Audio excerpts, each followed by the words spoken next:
Haiti borders with the Dominican. Her name is Serena Buffalino. They call her Mrs. B, and her class always begins with a pledge. Something local, something global. Haiti. They're words that carry Yes. weight here. Helping yourself means helping others, giving back, here and a world away in Haiti. And nobody's helping them, except for people like us. It was through her the class learned of Haiti, of the nearly 1 million orphans, many with no school, no support, no Mrs. B in their lives. They could not wrap their head around that. Mrs. B's students are among Toronto's most at risk. Their challenges vary from emotional and behavioral difficulties to learning disabilities. Their trauma so severe they can't function in a regular school setting, and we aren't allowed to show most of their classmates. For most of the kids, most of society has turned them away. And in this classroom, they're accepted. They're accepted no matter what for who they are. Take Yolanda. She came here last year so burdened and withdrawn, she would often fall silent, sometimes for days on end. It was, she says, Mrs. B's patience, her quiet encouragement, that saved her. She actually saves people's lives from dangers. And perhaps that's why these marginalized kids feel such a kinship with the orphans of Haiti, and why they were moved to act. And so when Yolanda and Jackie and Patrick said, well, Miss B, we need to build them a school. Build a school, no easy task. They started out raising money. They sold samosas, washed cars, screened movies, you name it. And in just a few months, this little class raised $20,000. So much, it's not just a one-room schoolhouse they can build, but a full 3-story school. And so Mrs. B set off on a journey she'd dreamed of, up into the dusty mountains above Port-au-Prince to a town called Canaan. It's home to thousands of earthquake refugees who live with no running water, no electricity, and no school, until now.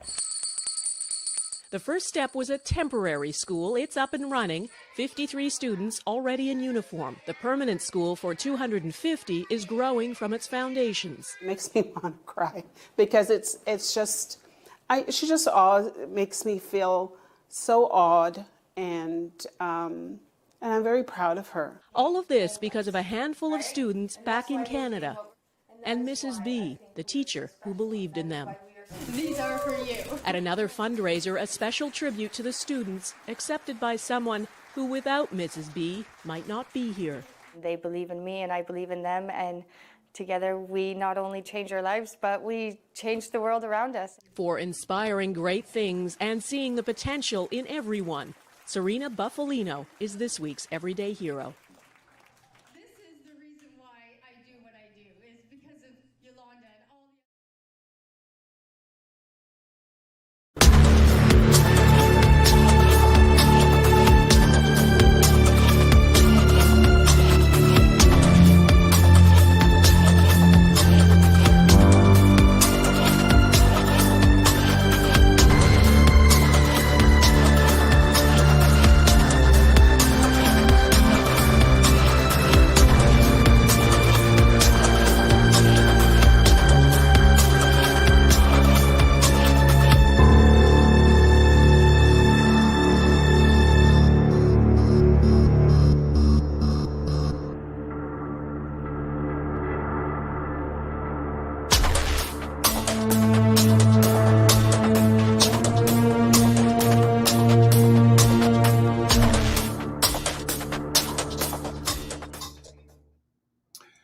Good morning, bonjour, comment ça va?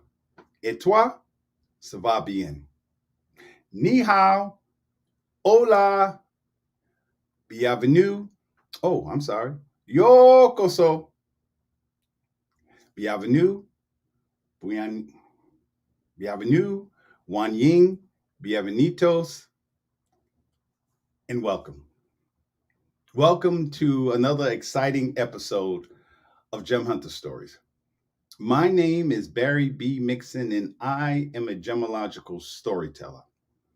And each and every week, I have the honor and the privilege of taking you on a journey to places you've never been before, to hear stories you've never heard before. Each and every week, I get the magnificent opportunity to take you on a mental, physical, and spiritual adventure into the art, science, history, and magic of gemstones, precious metals, and fine jewelry. And because I believe in stories, because I know the transformational stories, the things that stories can do, I know, and I have absolutely no doubt, that somewhere along this journey that you and I will take together, you will hear a story that will move you, a story that will make you see the world in a different way, see yourself in a different way. My mission is to create a sound that resonates inside of you, a sound that you'll be able to take and begin to hear the music that's inside of your heart and your mind,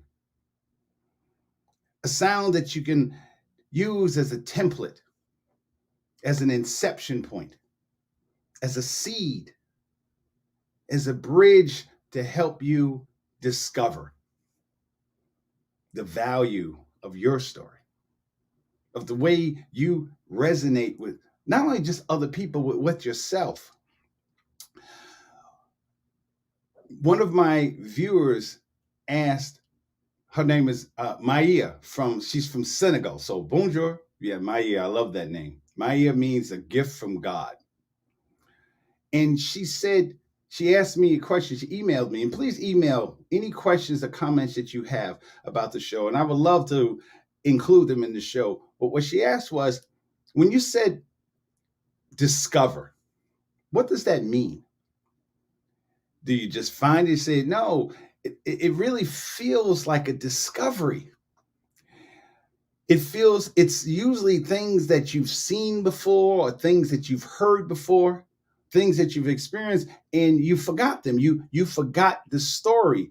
So when I say discover the value of your own story, I really mean that. It's each week when some people comment and say, oh, Barry, you're so passionate. That's because this is a discovery for me. So each week, this is organic. This is where I'm at right now in this journey. And I want to share that with all of you. Tomorrow is Thanksgiving.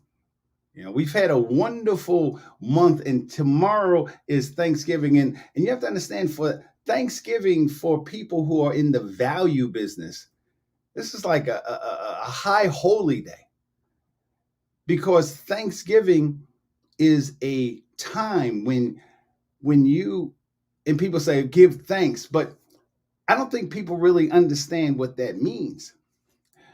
Thanksgiving is more than an American holiday. For those of you who are watching it all over the world, as I told you many times, I had the honor and privilege of knowing that this program is being broadcasted in 5 different continents. And I learned just a few days ago that Thanksgiving is celebrated in like 10 to 12 different countries. Not in France, though, because, they're too French to be Thanksgiving. But Thanksgiving is not just an American holiday. It's not just the relationship between the Native Americans and the people, the Europeans that came and did whatever they did, the things that they did to them. I think Thanksgiving is an opportunity for all of us to reflect. All of us is the opportunity to think about where we've been and where we want to go in our lives. What does it mean? And because you can't give thanks without value. Think about it. Anything that you are grateful for, you are grateful for that thing because you value it. If this pen was the pen that your grandmother gave you when you were a child, and you still had this pen, and this pen worked, and this pen helped you sign that business deal, and you're grateful for that pen, you want to give thanks for this pen, that's because you value that pen. You believe in what the story of that pin, so therefore you value it. This month we were talking about, this is the month of November, so we were talking about two of the gemstones that represent November. We were talking about citrine. Let me use it in the citron, lemon, which is the meaning of citrine. And we were also talking about topaz. And when we talked about citrine, I told you that citrine is a gemstone of manifestation. And what makes citrine really special is that it's a quartz. As I told you many times, a quartz is the most abundant gemstone or mineral on earth. So citrine is a rare variety of quartz.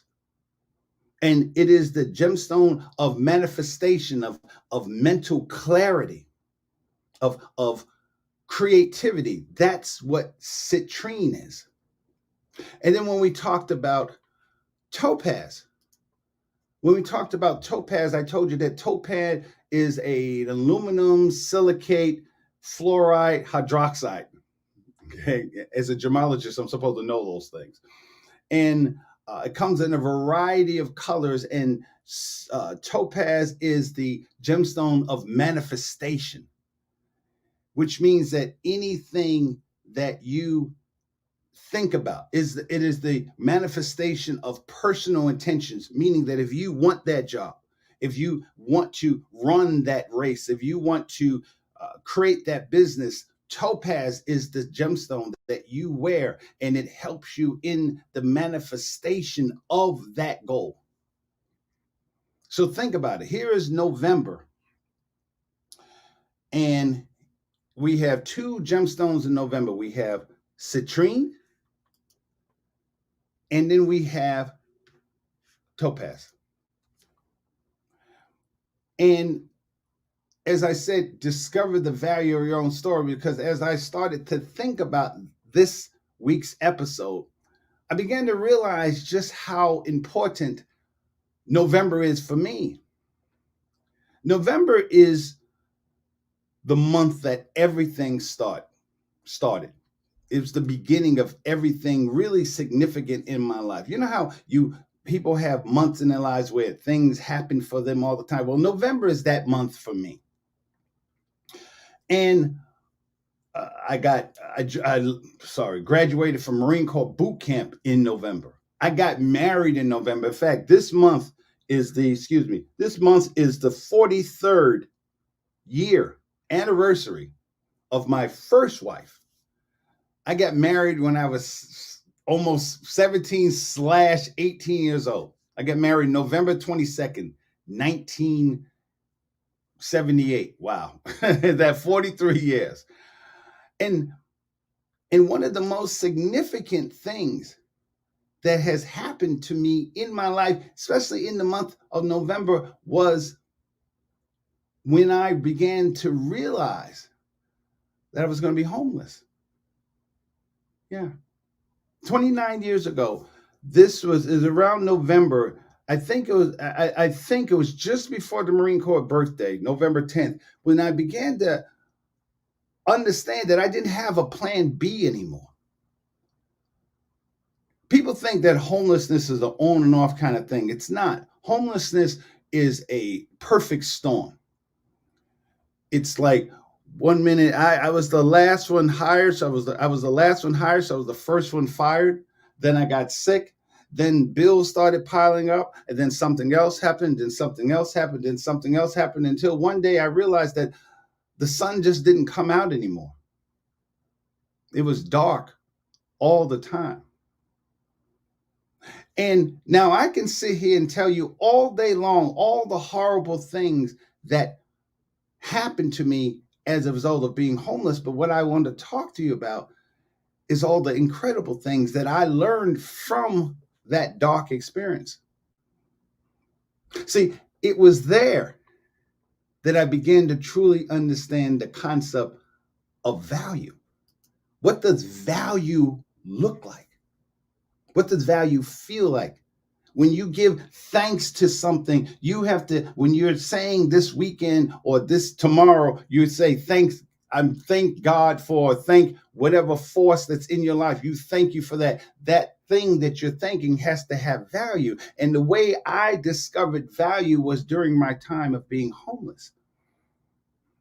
See, for me, the worst part of it being homeless wasn't it wasn't the basic survival skills. I had that. I spent 14 years in the Marine Corps. I've been to jungle warfare school and Arctic warfare school and all types of urban, and I knew how to make fire out of sticks, all kinds of things. For me, the worst part about being homeless was remembering all the things that I threw away.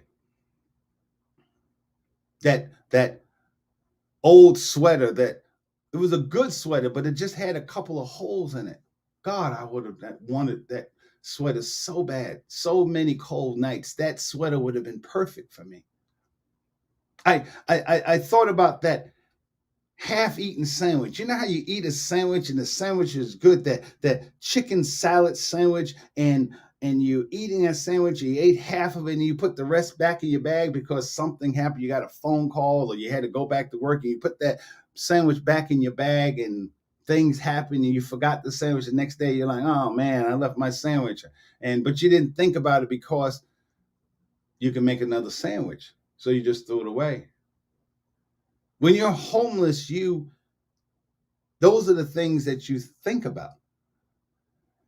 I remember walking down on a really particular cold Chicago day. I was walking past one of the old restaurants, Bennigan, and there was this guy sitting there near the window that I was walking past, and he had this big giant bowl of chicken and broccoli soup. And I remember just staring there, looking at in the window, just standing and looking at the soup. And I was so drawn to it because I remember when I had a bowl of soup just like that once upon a time. And the thing that I got out of that experience was appreciation. See, when you begin to value things, you begin to appreciate not only that the fact that it's there, you begin to appreciate how rare it is. See, when you're a gemologist and you're talking about gemstones, you understand that this is rare. This is special. This is a very beautiful variety of citrine. So when you hold this gemstone in your hand, you are holding something that is so rare because quartz by itself is ubiquitous, but that gemstone that you're holding in your hand is rare. It's rare because it's special. It has meaning for you. So when you begin to start thinking about Thanksgiving,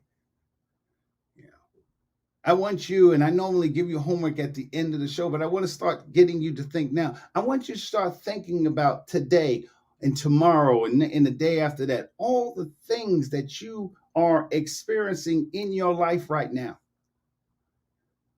that once upon a time wasn't there.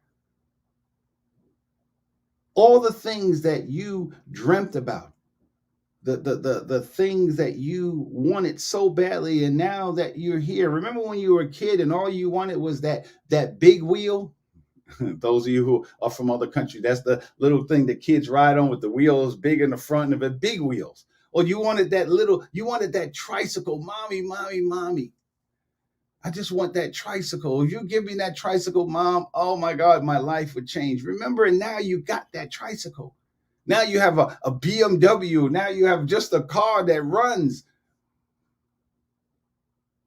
That's what you begin to understand what value is.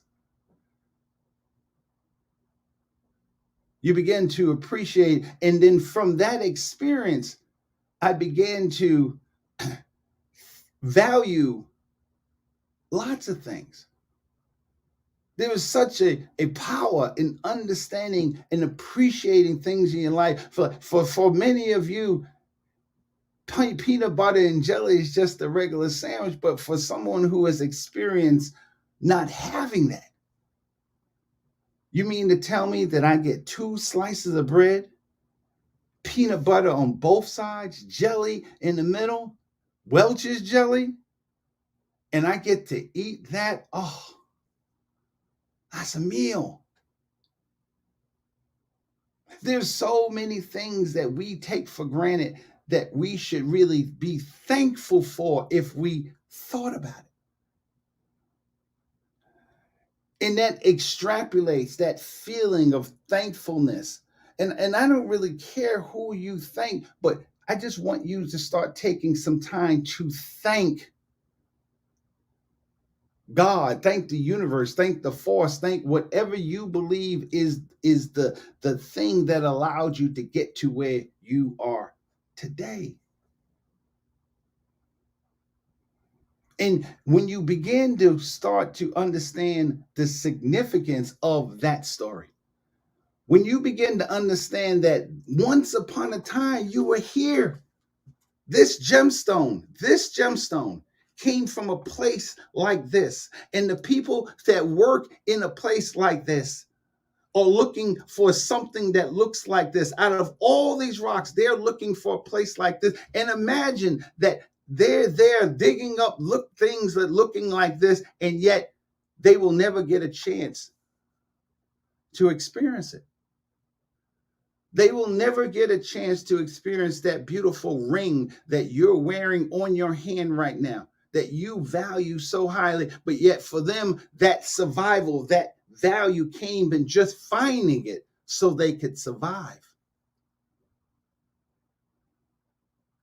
The most beautiful thing about being homeless, and again, I don't recommend this as a cure or remedy for everybody. When people tell me they're going through a hard time in life, I don't say, well, you know what you should do? You should be homeless. No. What I'm saying is homelessness, God took me to a place where I began to understand what value is. This show is a manifestation of the promise that I made to God so many years ago, 29 years ago. November of 1992, when I began to realize, November, really 1991 was when I realized that this was it. Everything that I had, everything that I ate, everything that I wore was the only thing that I had, and I had to survive with that. So if you are alive, if you're watching the show, you are. And think about all the people who are alive today, right now. Go home, wake up, go to work, and appreciate that job you have. Appreciate that slice of bread that you're eating while you're watching the show. Appreciate the fact that your car is running. You have the ability to listen to a radio broadcast or a television broadcast. When I say each and every week I have the magnificent opportunity, that's what it feels like to me. To be able to be at this point in my life to talk about something that I learned so long ago, something that I experienced so long ago, and now I can come in front of literally the world each week and get you to see something that you see all the time. That you see and then you don't really realize what it is. I think in terms of relationships, and lots of times I want to talk about relationships, but for some reason it always kind of gets kicked to the back burner, and I want to talk about relationships. I learned from from Maya, actually. She's into neurology, and she was telling me how 11 months, November is the master number. 11 is the master number. 11 is the number of the master teacher. When she told me, I just said, who knew? And as I started to put things together, in preparation for the show, I started realizing how all the things in my life manifest to this moment right here. That the things that were so horrible in my life, the cold of being homeless, the feeling of starvation, even though I'm a healthy Black man today, I remember feeling starvation, and to be able to take that experience and to see the world in a beautiful place, because I knew I remember what happened when I didn't have it. So when you think about this weekend, is supposed to be, people are going to be traveling for the first time since the pandemic starting. People are coming back home. Take time to think about the people that's in your life. There's so many people that have been in my life. It's people who I still keep in contact with, people who sometimes I don't talk to them anymore. We've lost it. But once upon a time, you loved that person. I think about my mom, and those who watch this show know that I didn't grow up the most loving household. My mother never told me that she loved me, but I love my mother more now than I ever loved my mother, because I realized, despite my mother wasn't that warm, fuzzy, you want any cookies, Barry kind of mom, but the things that my mother instilled in me were the things that allowed me to survive that experience. And I am grateful. I am grateful that she was my mom. As I talked in my book, shameless plug, this is the book that came out. Buy my book. No. That I put together with other veterans suited for service. It's on Amazon. And when you read those stories, you read how each one of those veterans, including myself, the things that brought them to being in the military. I think about relationships that I have. I have a friend of mine that asked me, why do you talk about your ex-wives? Or again, my first wife. I've never really talked about her before. I got married at 17. And it was for a lot of reasons. That was a mistake, but because of who I was.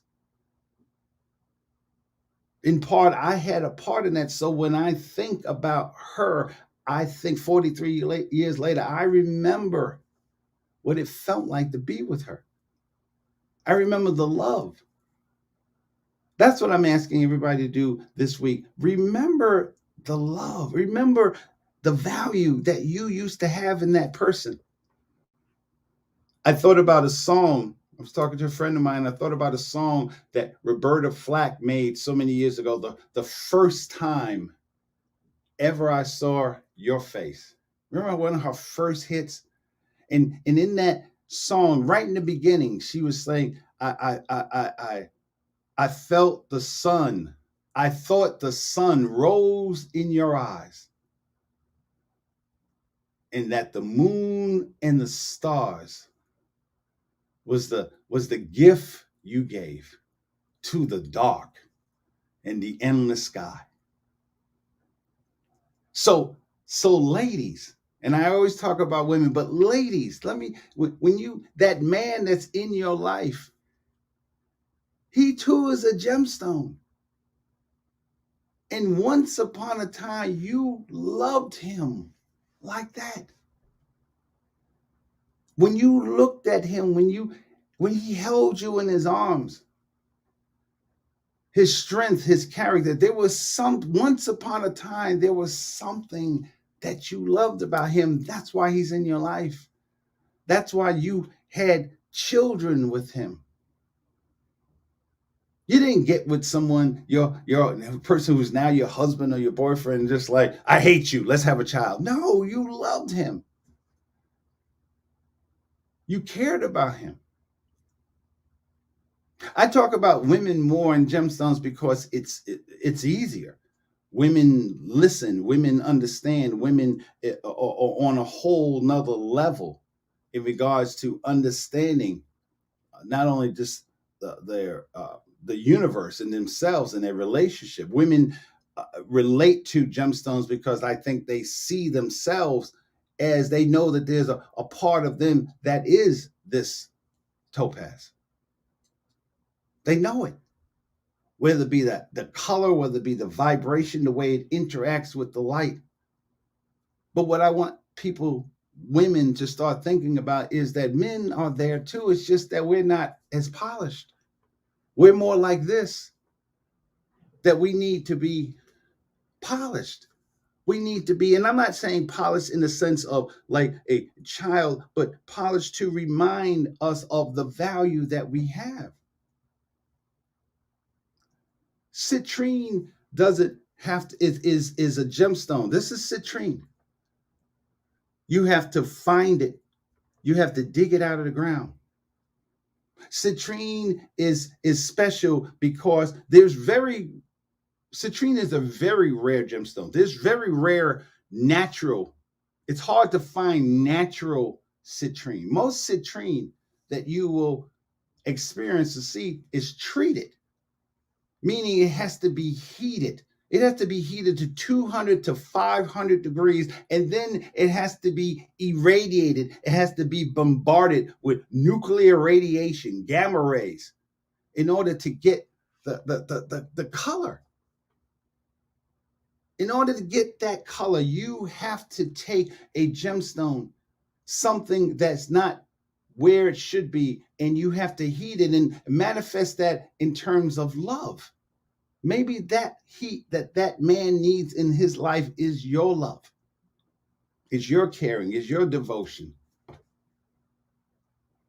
And we'll talk more about this heating, this change, molecular change that you can bring into someone's life on the other side.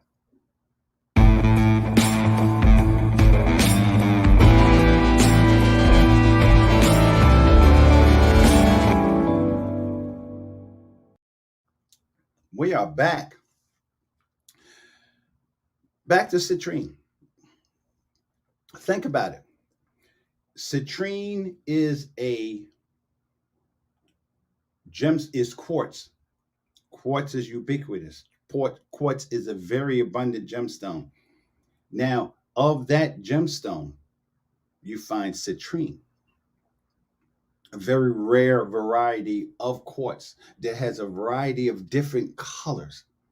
And when you first find it, it's rough. You have to look for it in places like this. This is where you find citrine. This is where you find topaz. And then from that place becomes something beautiful. It becomes something that you desire, something that you want. How is that any different than the person that you love? I appraise gemstones. I am a gemological appraiser, and that's where the storytelling came from, because when you do an appraisal, you have to tell a story. And the first thing you do when you appraise, if you go to someone's home or they come to your office and you appraise jewelry, you have to lay it all out. You have to sit back and look at it. And the first question you have to ask yourself is, what is it? What is that? As an appraiser, I have to break down, is it gold? Is it silver? Is it platinum? What kind of gemstone? This is a red gemstone. Is it a ruby? Is it a spinel? Is it topaz? I have to figure out what it is. And then once you figure out the different things that make that special, then you can attach a value to it. So this weekend, this Thanksgiving, begin to think about the individual characteristics of the person that you love, or the person that you thought you loved in the past, or the person that you were married to in the past, because once upon a time, that person, you thought the person that the sun rose in their eyes and the moon and the stars was the gift that he gave. That's what you thought. When you held that child that's now running around driving you crazy. I'm thinking about my niece and nephew.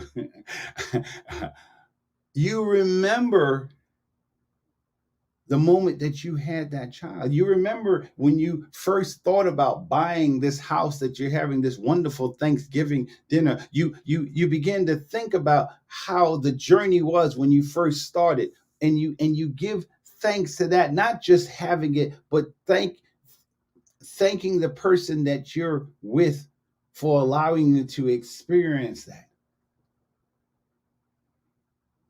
That once upon a time, that person meant the world to you.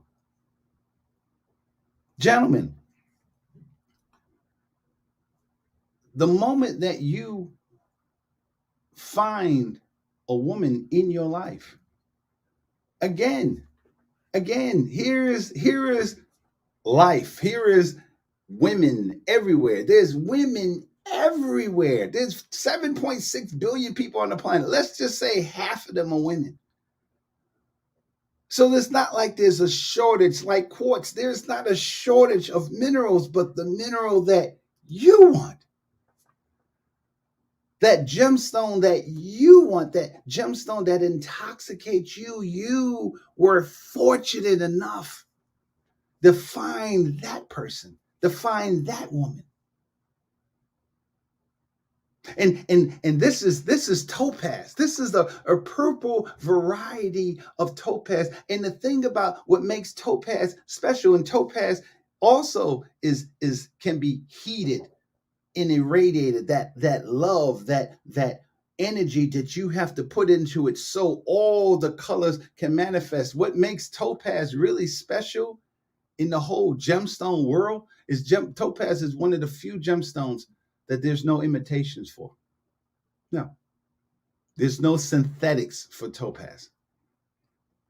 Topaz is such a incredible gemstone that comes in all different orange and yellow and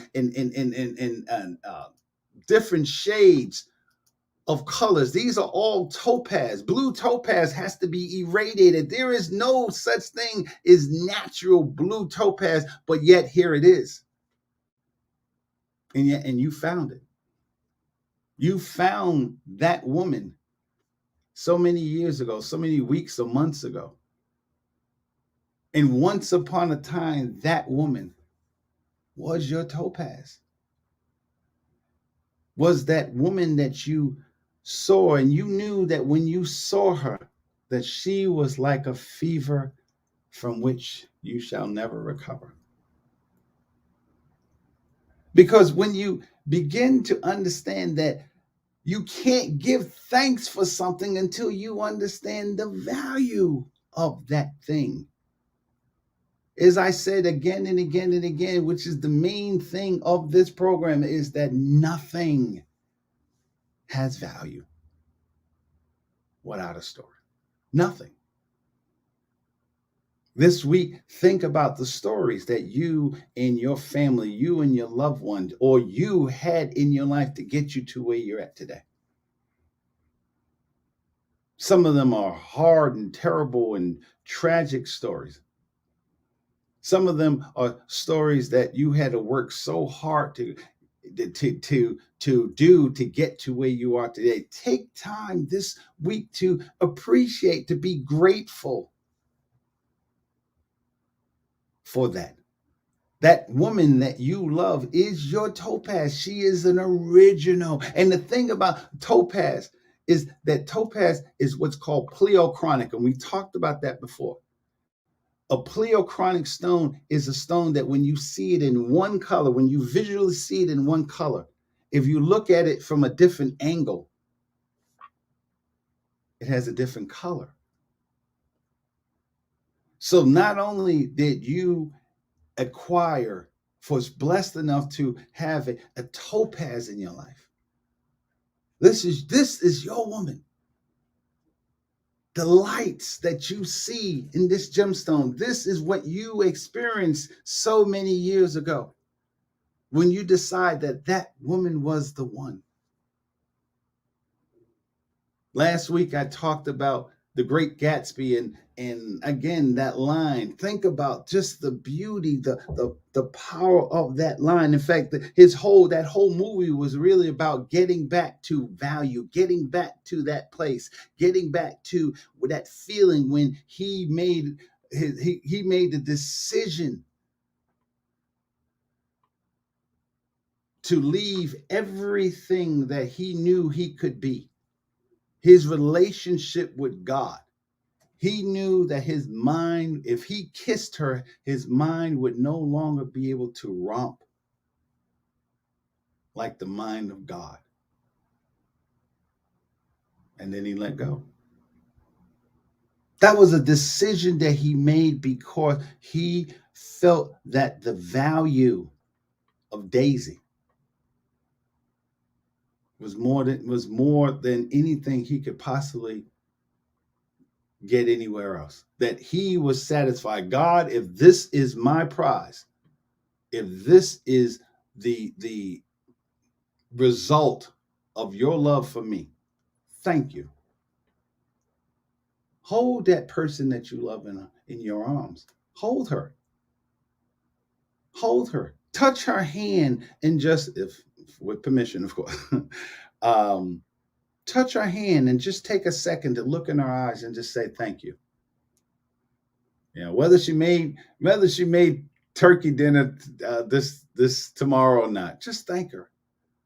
Think about the times that you guys had together. Think about the times that she held you, that she looked you in the eye when you were going through the things that you were going through. Ladies, think about the times when he was your rock, that he was your color. Because that's what stories are really about. That's why I say how powerful stories are, because we have them. You've heard the old adage that everyone has a story. Everybody does have a story. That's true. But the other part of that line is that everybody doesn't know how to tell that story. And more importantly, everybody doesn't know how to appreciate their value, their stories. What does it mean? We all have a common thanks to give, that we're alive. As you know, another thing I do is I teach science and history, and there are 770,000 people who are no longer here, forever. Young, old, black, white, and yet you made it, and you made it.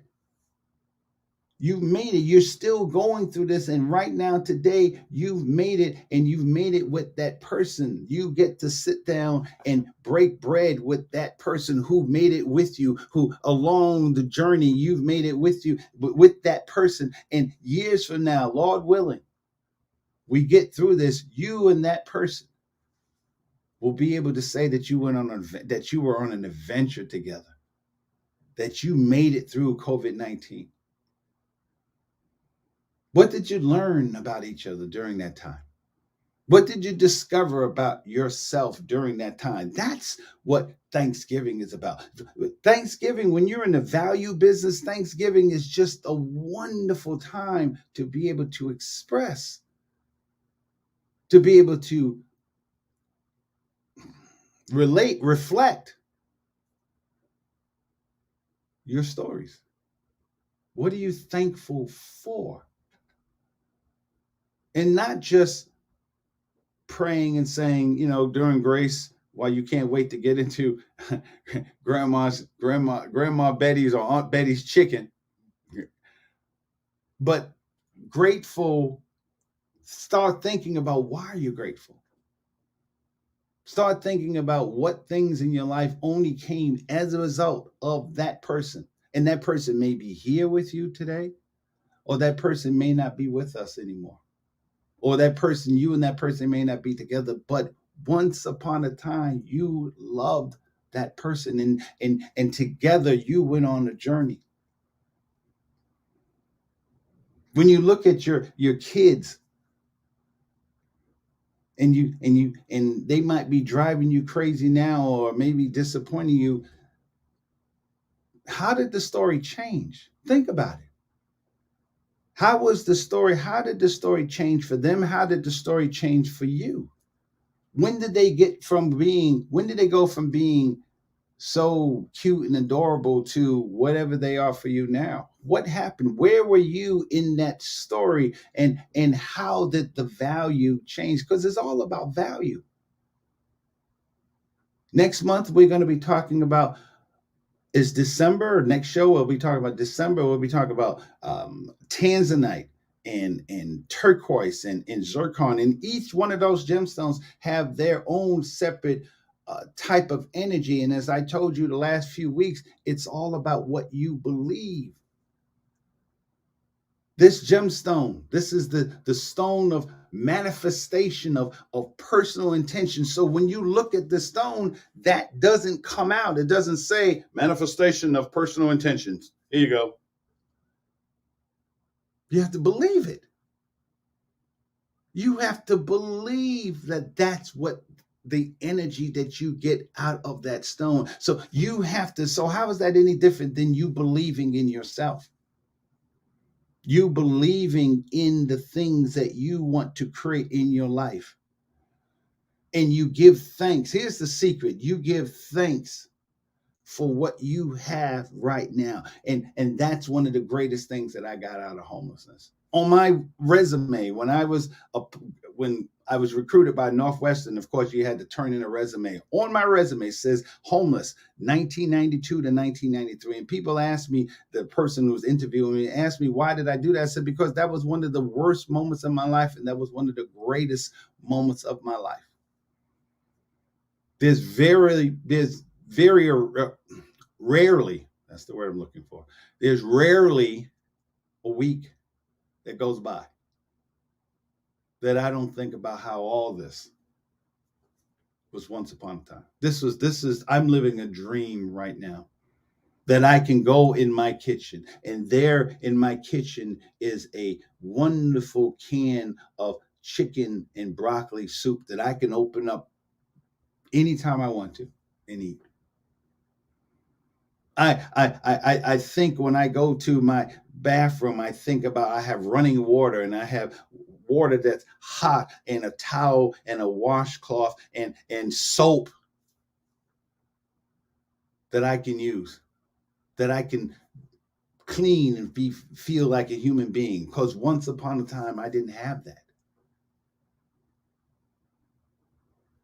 I have a bed that I can sleep in that doesn't look like a dumpster, that I don't have to share that existence with whatever animal that's running around, because that's what I had to deal with. And because now, because of that story that I remember so vividly, I appreciate what I have today.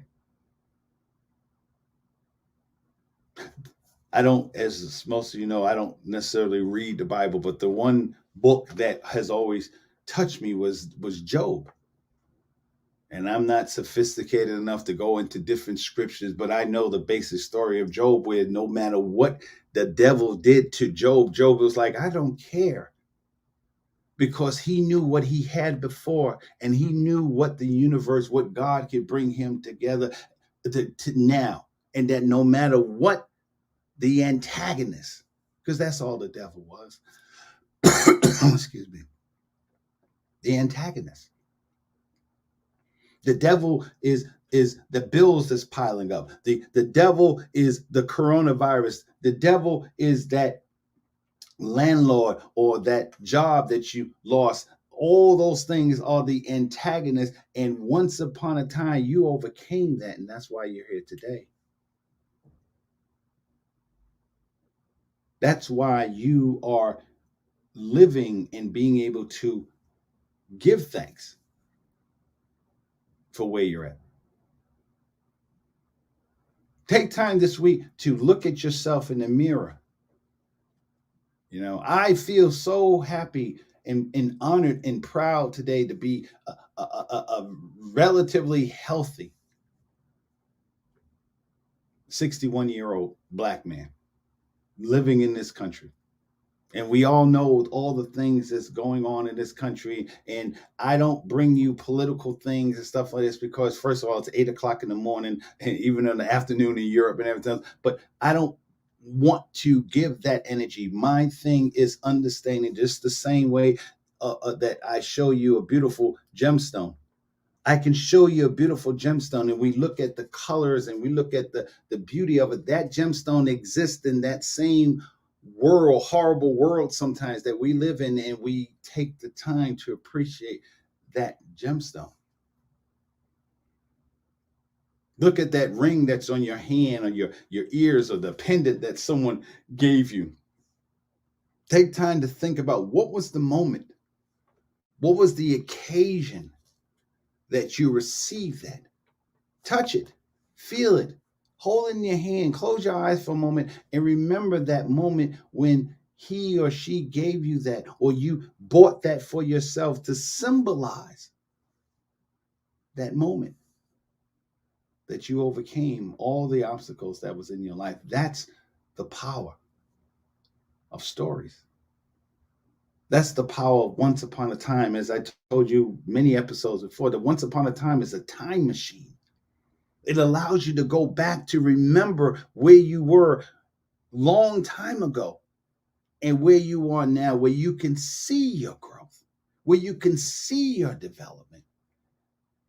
And it might be just small things. Again, I may not have that whole peanut butter and jelly sandwich. There was many, many times I didn't. But today I had a slice of bread. Today I had a piece of chicken that I didn't have before. Some of you are going home to relatives' house or back home to mom, and you're going to be greeted with a feast. Well, think about while you're eating Aunt Betty's chicken or grandma's chocolate cake or your sister's croissants or crepes. I want you to think about the people who today who are living in conditions like this. This is where they are. This is where people who don't have millions and millions and millions and millions of people, this is their existence. And what you have that you so just willy-nilly just eat, and you're scraping that plate off of that turkey drumstick that you got, that your eyes are bigger than your stomach, and now half that drumstick is left there uneaten that you plan on throwing away. Think about it, that there's so many people who will die for that, who are dying because they don't have that. Give thanks for that. Give thanks for that moment. You have survived. You are eating. Your heart is beating. You can move.